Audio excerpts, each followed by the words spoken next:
Oh, really sorry for that. Nilikuwa naendelea na hiyo video ikakatika. Nasikia ba. So umesema kwamba kuna hizo ndoa aina ngapi? Ndoa ina 5 ambazo ni African Marriage and Divorce Act. Kuna hiyo African Christian Marriage. Alafu kuna hiyo Civil Marriage kwa ofisi ya Attorney General. Kuna hiyo Mohammedan Marriage and Divorce. Okay. Kuna hiyo Hindu Marriage. So ziko 5. Na nilikuwa nasema kwamba unapata umekufa, hata umekaa miaka 10 na wewe mwanamke, hata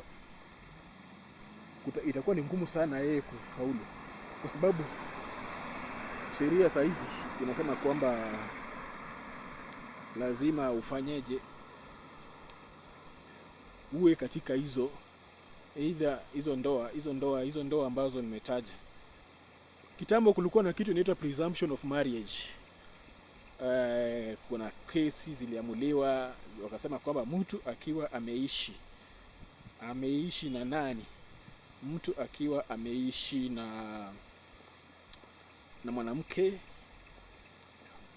labda amezaa, na pengine kukiwa na functions kwa kina huyo mwanaume amekuwa akienda na amekuwa introduced kama mkewe kwa wale ambao ni relatives wa huyu mwanaume, na pia kwa marafiki zao mwanaume wamekuwa kimjua kama mke wake. Wangekuwa wameishi hivyo kwa kipindi cha kama miaka 6 hivi, na kitu itokee ambayo kwamba huyu mwanamke anakuwa denied, yani anakataliwa kwamba hajulikani, huyo mwanamke angeleta hiyo angetegemea hiyo doctrine ya presumption of marriage, kwamba ameishi na huyu kwa kipindi cha miaka 6 na wamekuwa wakifanya vitu kama mke na mume. Kwa hivyo anaomba koti imtambue kama mke wa nani? Mke wa huyo mwanaume, na ilikuwa inakubalika wakati huo. Saizi the new act, the Marriage Act, hairuhusu hiyo. Hakuna kitu kama presumption of marriage. Kama wewe unataka kujulikana kama mume wa huyo mwanaume, lazima ufunge ndoa moja hapo ya hizo ndoa 5 ambayo nimetaja. Inakuwa ni vigumu wewe kusaidika ikiwa hauko chini ya ndoa yoyote ile. Labda wale ambao wanaweza fanikiwa ni watoto ambao umezaa na huyo mwanaume ambaye hamjafunga naye harusi, au wanatambulika kama dependents. They are dependents of the parents, no matter the circumstances under which they were born, whether they were born out of wedlock or in marriage. When a parent passes on, they are entitled to inherit the property. Lakini wewe mwenye ulikuwa kwa hayo mahusiano na umekaa miaka, wewe haujafunga harusi, ni hasara sasa utapata. Kwa hivyo ni muhimu sana kuwa katika ndoa ambayo inatambulika. Ni muhimu. It's important to have that certificate. It's important to have that certificate of marriage. There are things that are really very important, like some of the benefits you may not actually access without recognition as spouse of a deceased person. Assuming maybe you are applying for green card and you have somebody that you call your spouse, that you refer to as your spouse, but you haven't officiated your marriage under the Marriage Act, you don't have a marriage certificate. When you get your, and it happens that you succeed. You succeed actually to get, that green card.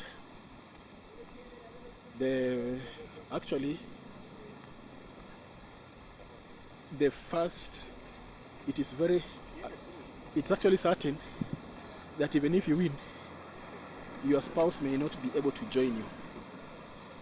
Your spouse will miss out because the law does not recognize you as a married couple.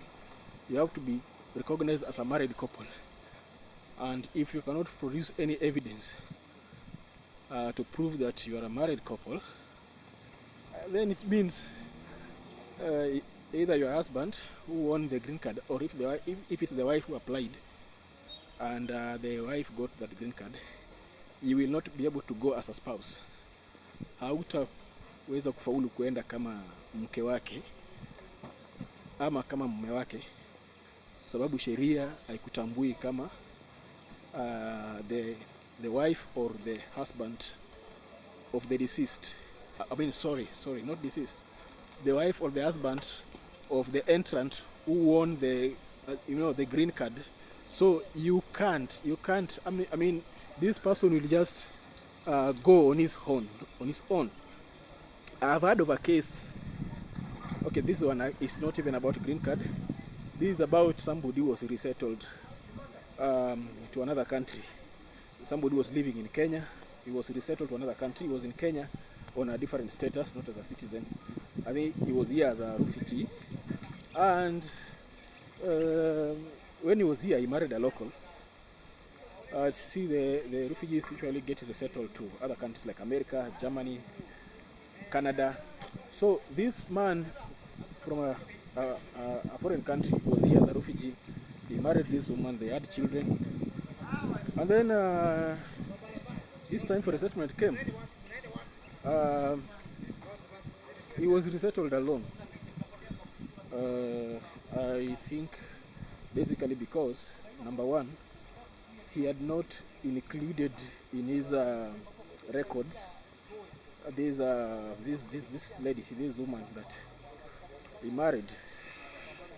And most probably, number two, their marriage was not that marriage that was officiated under the Marriage Act. So this person went, and maybe it's up to him while there to organize for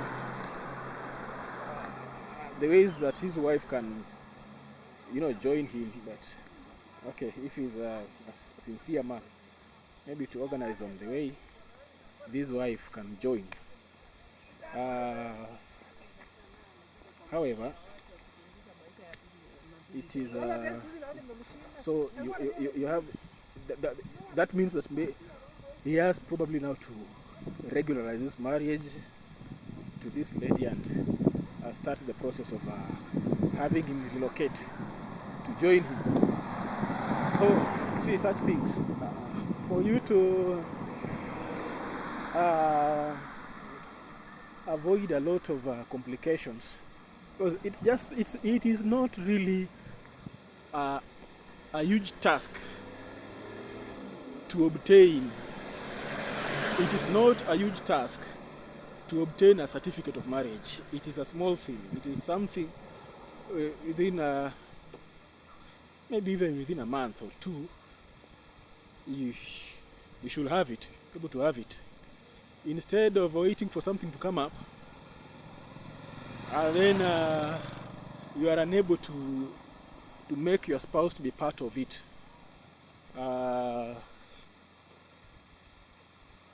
It becomes problematic. So it is important. It is important to have it. It's important to have it. Habari ya mzee? Nzuri sana. Uko mzima? Mzima kabisa. Ndio unafungua sasa? Unafungua sasa. Bado hujachoma. Baada ya dakika 20. Itakuwa iko. Itakuwa iko. Okay. Kabisa. Asante. Yeah. Sasa mimi niko kuna jambo nazungumzia hapa. Na hii jambo ni jambo ya ndoa. Kenya kuna aina 5 za ndoa. Yes. Kisheria. Kuna ile ya kanisa. Yes. Ile unaenda kanisa unafunga harusi unapewa certificate. Yes. Ile certificate inatoka kwa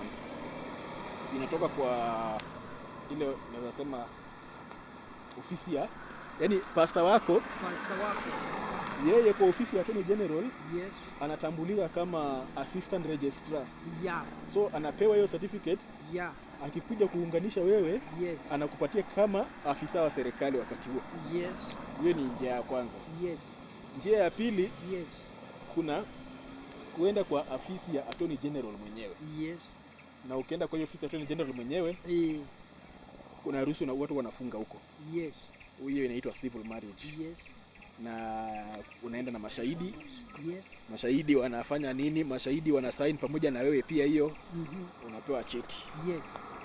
Ya tatu, kuna ile ya Wahindi. Yes. Inaitwa Hindu marriage. Yeah. Hao pia inatambulika chini ya hiyo sheria. Yes. Na pia wanapewa certificate. Yeah. Wakioana katika hizo mila zao za Wahindi. Yes. Ya 4, kuna ile ya Waislamu. Inaitwa Mohammedan marriage katika hiyo sheria. Yes. Sasa hiyo pia wakioleka hapo wakioana chini ya hiyo, pengine wanaoana msikiti huko wapi. Huyo mwenye anaofunganisha huyo imamu pia yeye ni afisa wa serikali saa hiyo, anawapatia certificate. Yes. Sasa kwa hiyo Waislamu inatambulika kwamba ni ndoa ambayo mwanamke anaweza ongezwa. Yaani huyu mwenye anaoa kando na huyo anaweza ongeza mwingine mpaka 4. Yes. Kisha kuna ile nyingine ya 5 ambayo ni ya Kiafrika, customary marriage. Yes. Sasa wewe unaenda kwa baba ya msichana, wewe ya bibi yako. Kama ndio Mkikuyu unafanya rurashio nini? Kuna kulipa mahari. Yes. Hiyo ukishafanya, yes, pia sheria inahitaji kwamba uende uripoti kwa office ya Attorney General upatiwe cheti. Kwa saizi kitambo ilikuwa hawapeani cheti. Yeah. Ilikuwa ukitaka kudhibitisha unafanya ile kitu inaitwa affidavit. Yes. Unasema mimi nilioa huyu kupitia chini ya mila za hii jamii. Yes. Lakini saizi ukishafanya hiyo ceremony, inafaa uende kwa ofisi ya ofisi ya Attorney General ya Attorney General huko. Wa notify kwamba umeoa chini ya hiyo. Yes. Alafu unapewa cheti. Yes. Na hiyo pia hiyo ndoa inatambulika kama pia ni potentially polygamous. Yaani ni huyo unaweza ongeza mwanamke mwingine wakati wowote. So mwenye msichana msichana akiolewa chini ya hiyo, akuwe tayari kwamba wakati wowote anaweza ongezewa mwingine. Yes. Mzuri sana. Sasa sijui kama mzee wewe kama mzee. Yes. Kuna hizo kati ya hizo ndoa 5 nimetaja. Yes. Kuna yote ambayo umefanya hapo? Yaani hiyo yote hii ya wazee. Yaani tuseme kwa baba ya bibi yangu. Ndio. Mimi naenda huko. Na mambo yote tukamaliza. Sasa ile imebaki. Ndio. Ni hapo mnasema mpaka tuende kwa Attorney General. Upewe certificate. Yes. Yeah. Leo unasema unaongea maneno muhimu sana. Ni muhimu. Maana yake siku hizi si ya zamani. Si ya zamani. Na unajua kuna watu ambao wamekaa bila hizo certificates. Wengine walikuja wakapatana tu town wakaanza kuishi. Sindio. Wakazaa. Sindio. Na hakuna kwamba wamefanya ndoa ya kanisa. Yes. Hakuna si ya msikiti. Hakuna hii nyingine ya Kiafrika. Pia hawajatimiza mambo. Alafu inafika wakati pengine watu wameshakaa miaka 10 wamezaa. Na huyu mwanaume anaona msichana mwingine mahali. Anaanza urafiki naye, anaanza kuona huyu mwenye niko naye anifai sasa. Yes. Sasa kile kitu kinafuata. Anaweza kuwa anapanga harusi kisiri. Yes. na huyu mwanamke wake ajui. Hiyo ni kweli. Anakuja anapata ripoti kwamba bwana yako kesho anafanya harusi mahali fulani. Yes. Yes. Na unajua yeye hawezi simamisha kwa sababu sheria haimtambui. Haimtambui hata kidogo. Hata kidogo haimtambui. Sasa ule bwana yake anaenda kufanya harusi ni kama ndiye anaoa fresh. Huyu mwanamke mwingine na watoto wake sasa ameingizwa kwa shida. Hakuna kitu anaweza claim kwa mali ya huyo mwanaume kama ati mali yake. Yes. Sasa yule ambaye hawakuenda huko. Kwa Antony General. Hawakuenda kwa Antony General. Ama kwa kanisa hawakuenda kufunga ndoa. Kwa kanisa hawakuenda kufunga ndoa. Ama hata kama ingine hii ya Kiafrika hawakuenda kupewa cheti. Kama waligeuzana kama walishaenda akapeana mahari na hajachukua certificate hajana. Sasa ile harusi kifungwa, yule mwanamke ndiye anatambulika ingawaje ameoleka tu leo. Hiyo ndio sheria inamjua. Okay. Unaona? Sasa inakuwa ni shida. Hata kama kuna alisaidia mwanaume akapata mali, akafungua biashara, hakuna vile anaweza dai kama mwanamke wake. Unaona? Nimeshika. Yes. Hiyo kwanza hiyo ni jambo mzuri sana sasa kujua. Wakati huu na wakati tulikuwa naye pereni. Ndio. Maana yake sasa wakati huu kusema kweli usipopita hiyo njia wanaume wengi wataumia. Wataumia.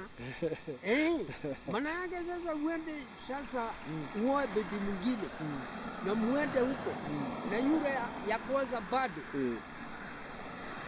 yule ya mbele ataumia. Ndio. Ataumia huyo mwanamke ataumia, atakuwa amepoteza miaka yake mingi. Kwa hiyo uhusiano ambaye itambulike na serikali. Si ndio? That is true. Hiyo unasema ukweli. So ni muhimu watu wajue. Sasa hiyo mafundisho wewe iko nayo ni muhimu sana. Maana yake mpaka watu wajue vile watakuishi. Ndio. Maana yake mimi najua ya kwamba watu mingi vile unasema kusema ukweli wengi wao hawana hiyo certificate.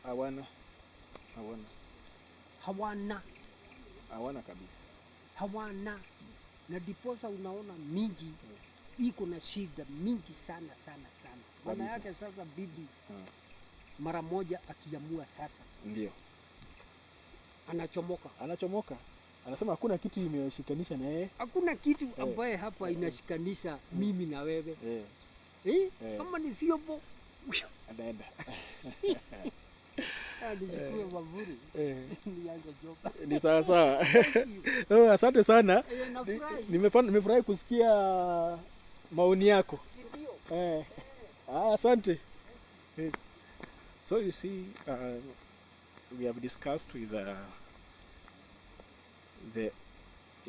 man who is a maize roaster. He sells roasted maize, and he agrees with me that it is important. It is important to be in a registered marriage, or else you stand to lose, especially women who have been brought by men and agreed to live with them for years without a certificate, giving birth to children, and then they lose on property when the so-called husband decides to marry another person according to law. They lose on that chance to marry to somebody else who is just coming in to a new catch. So it is really important that as you plan to start cohabiting with a woman or with a man, be very particular, be very deliberate that you want a marriage that is recognized under the law. Let us know, let it be known. Are you married under the Mohammedan marriage and you have a certificate? Are you married under Christian marriage? You have a certificate.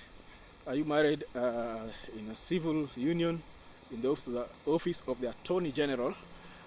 And you have a certificate. Or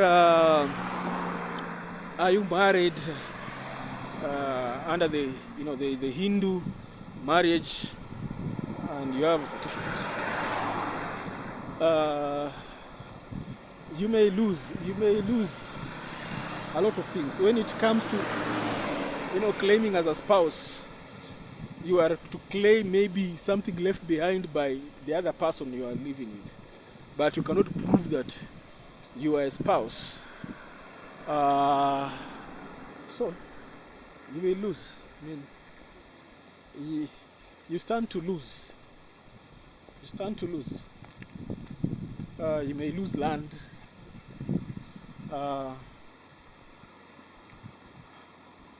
You may lose on inheritance of other things. So it is important. And it is even interesting that even those ones who are educated, people who are educated, just become negligent. They don't want to officiate their marriages. They don't want to have certificates.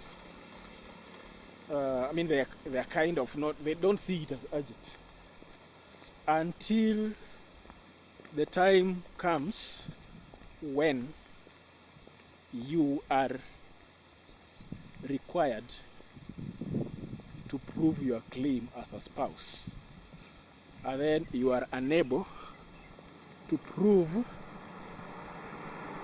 that this deceased man or this deceased woman was my spouse.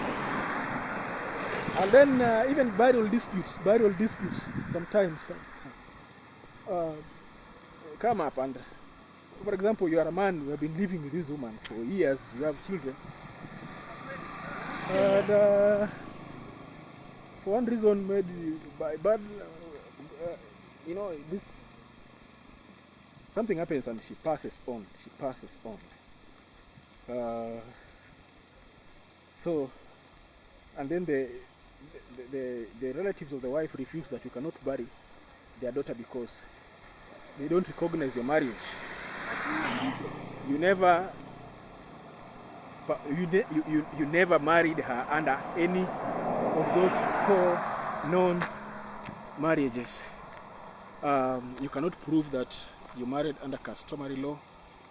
You cannot prove that you married under civil law. You cannot prove that you married under Islamic law or Mohammedan. You will lose that battle to bury. And probably the in-laws have already seen that probably their daughter is a wealthy person. And because the daughter is wealthy, they will not allow you to bury her. So that, the wealth that has accumulated, it's only them that can claim. Because they are the relatives, according to the laws of consanguinity. They are the next people to claim. So it becomes a problem on your part. You lose the right, you lose everything. It is important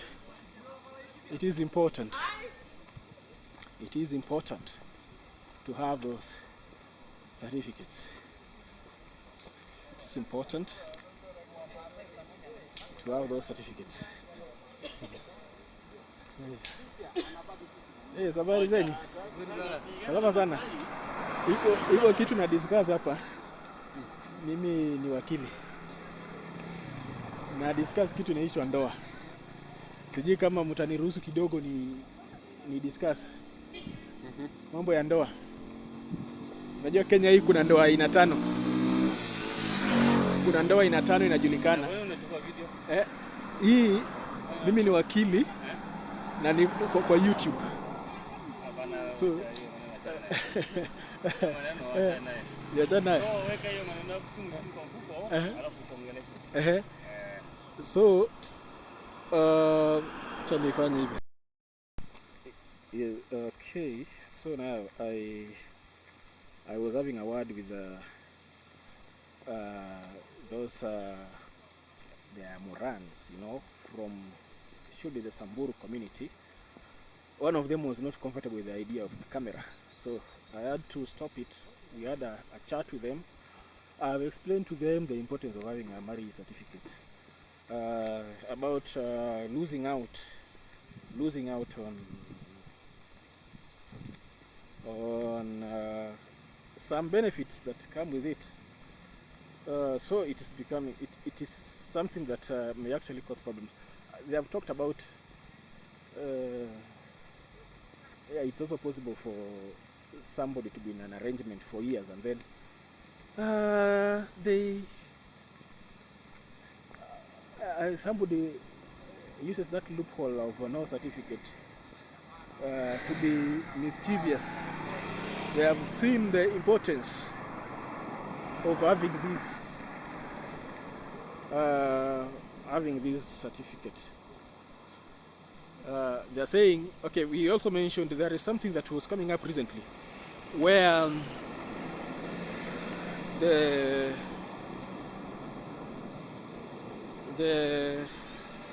government wanted to increase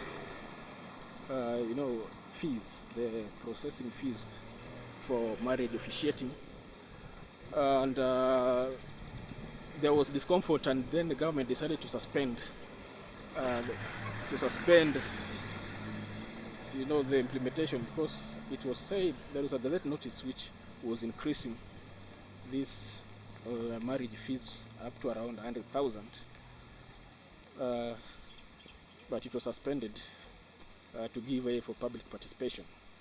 And I think they intend that they effect this thing in January.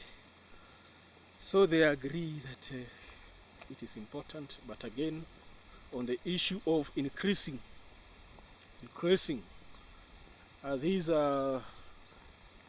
marriage fees, they are saying if they increase now, they'll just revert to their traditional way of having marriages. They'll just ignore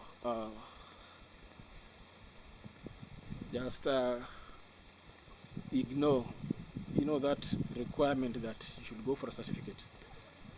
And I think that is, if it is implemented, if those regulations are implemented, then most people may actually opt to live in arrangements that are not recognized as marriages, because people do not have somebody to contract marriage. If government is supposed to offer you that service, somebody does not see the reason why you should pay 100,000 just for a marriage certificate.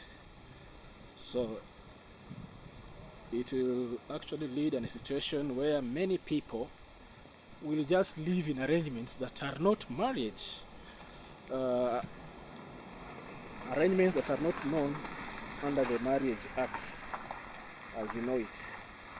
So it will be the results, the consequences will be negative. People will just decide to live in arrangements that are strange to the Marriage Act.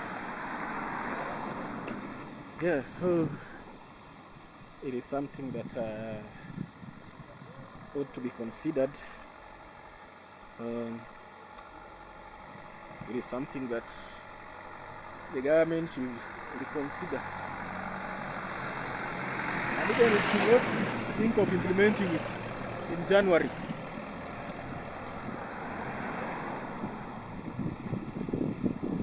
Okay, so I think that's the thing about the marriage that I wanted to maybe talk about. Maybe I will be interested to hear your views. You have a story concerning somebody who has really suffered because of not being careful about being particular about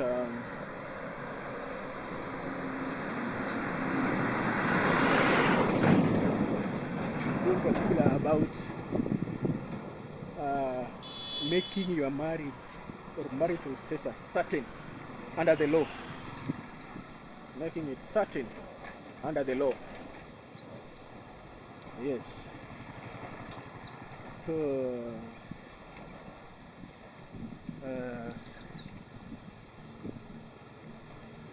that is important. It's important. It should be taken seriously.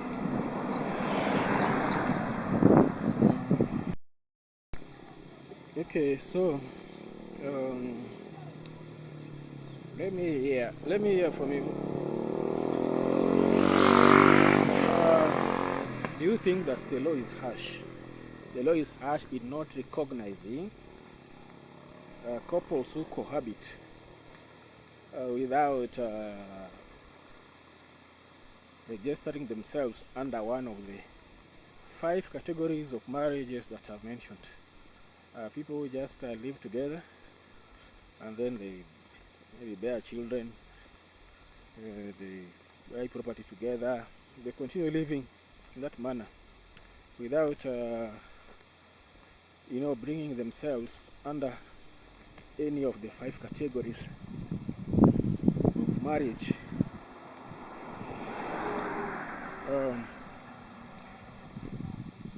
They think it is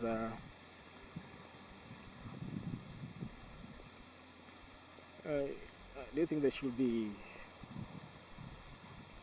the law is not fair on them. The law is not fair on them. That probably we need something else. We need a regime of law to recognize couples that are cohabiting.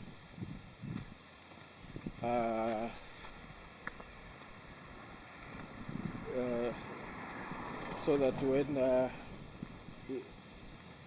there is need, when it becomes important for someone to be recognized as a spouse, that such kind of marriages are, recognized. What's your view? It will be interesting to hear from you.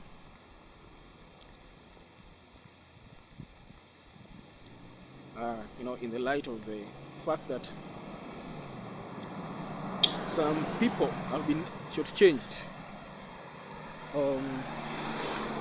Some people have been shortchanged after living for long with their spouses. I would say de facto, after living for long with their de facto spouses. You are just a spouse in fact, but not in law. Like the ladies I mentioned in the other video. I mentioned the story of Timberlake, who went ahead to marry a certain media personality who was not aware that this Timberlake had been married, had a wife and kids elsewhere, and he was pretending